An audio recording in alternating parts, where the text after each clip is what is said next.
गोला बारूद निर्माण में देश ने दुनिया भर में मचाया बवाल। तमाम देश भारत से आयात कर रहे भयानक जंगी सामान। इसी बीच यूक्रेन ने किया बड़ा दावा, पीएम ने ले लिया एक्शन। दोस्तों, कभी वो वक्त था कि भारत जंग की हालात में गोला बारूद के लिए दूसरे देशों पर निर्भर रहता था।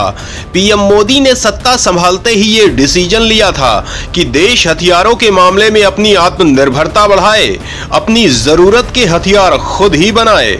और उसका नतीजा ये हुआ है कि भारत इस कदर आयुध बनाने लगा है कि देश दुनिया के तमाम देशों को अपने हथियार और गोला बारूद निर्यात कर रहा है। भारत अब गोला बारूद के मामले में आत्मनिर्भर हो चुका है।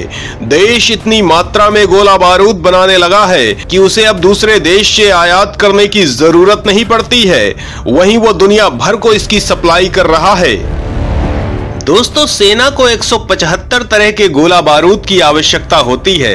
सेना इनमें से कई प्रकार के गोला बारूद विदेश से मंगाती है। हालांकि अब भारत में 175 में से 150 तरह के गोला बारूद का निर्माण हो रहा है। यह निर्माण भारतीय कंपनियां ही कर रही हैं। इससे देश का रक्षा क्षेत्र भी आत्मनिर्भर होगा और साथ ही विदेशों को जाने वाला पैसा भी बचेगा। बड़ा सवाल यह है कि देश हर साल विदेशों से कितने का गोला बारूद आयात करता है। अब कितने पैसों की होने वाली है बचत? तो दोस्तों, भारत विदेशों से सालाना 6000 से 8000 करोड़ का गोला बारूद मंगवाता है। लेकिन अब हालात बदल चुके हैं। भारत में गोला बारूद का यह निर्माण सरकारी ऑर्डिनेंस फैक्ट्री के साथ ही निजी फैक्ट्रियों में भी हो रहा है। ये कंपनियां सेना की आवश्यकता के अनुसार भी गोला बारूद बना रही हैं। इसी के साथ ये बड़ी मात्रा में गोला बारूद विदेशों को भेज रही हैं। दोस्तों, सेना के अधिकारी ने कहा कि निगेटिव लिस्ट के जरिए गोला बारूद के आयात पर धीरे धीरे अंकुश लगाया जाएगा। इसके साथ ही अब विदेशी आपूर्तिकर्ताओं से केवल 5 से 10% आवश्यकताएं पूरी की जा रही हैं। ऑर्डिनेंस फैक्ट्री के अलावा पिछले कुछ वर्षों में कई प्राइवेट सेक्टर की कंपनियां भी इस क्षेत्र में प्रवेश कर चुकी हैं।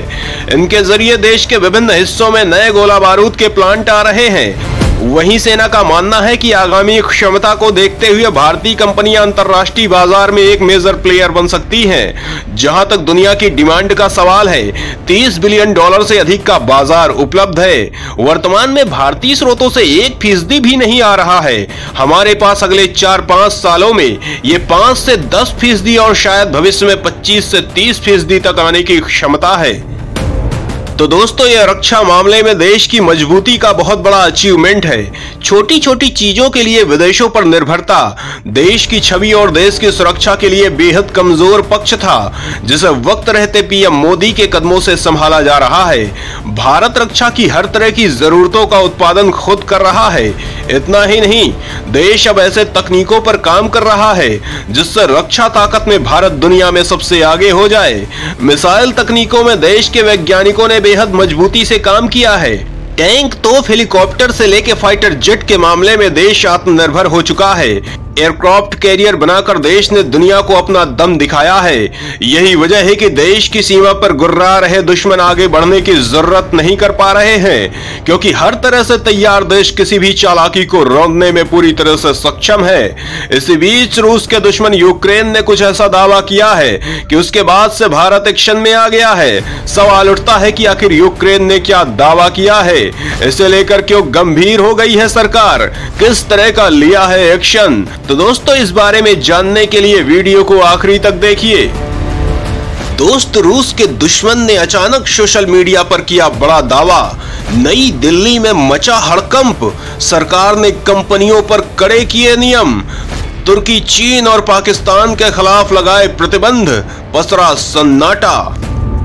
दोस्तों, रूस और भारत बहुत पुराने दोस्त हैं। दोस्ती का ये इतिहास ऐसा सुनहरा है कि तमाम ऐसे मुसीबत के हालात पैदा हुए जब परिस्थितियां बिल्कुल खतरनाक थी, लेकिन रूस के सहयोग से भारत ने विजय प्राप्त की। बांग्लादेश की आजादी के वक्त कुछ ऐसा ही हुआ था, जब अमेरिका ने पाकिस्तानी सेना के समर्थन में अपना जंगी जहाज भेज दिया था। लेकिन नई दिल्ली को खबर मिली और तुरंत देश ने मॉस्को से संपर्क किया, जिसके बाद रूस ने अपना समुद्री आतंकी बेड़ा भेज दिया, जिसकी खबर सुनते ही अमेरिका दुम दबाकर भाग गया था और पाकिस्तानी सेना ताश के पत्तों की तरह ढेर हो गई थी। दोस्तों, इसके बाद इसी मामले में देश के खिलाफ संयुक्त राष्ट्र में कई प्रस्ताव लाए गए, लेकिन हर बार रूस ने देश के पक्ष में वीटो का इस्तेमाल किया। कश्मीर मामले में भी रूस ने देश के पक्ष में वीटो का इस्तेमाल किया है।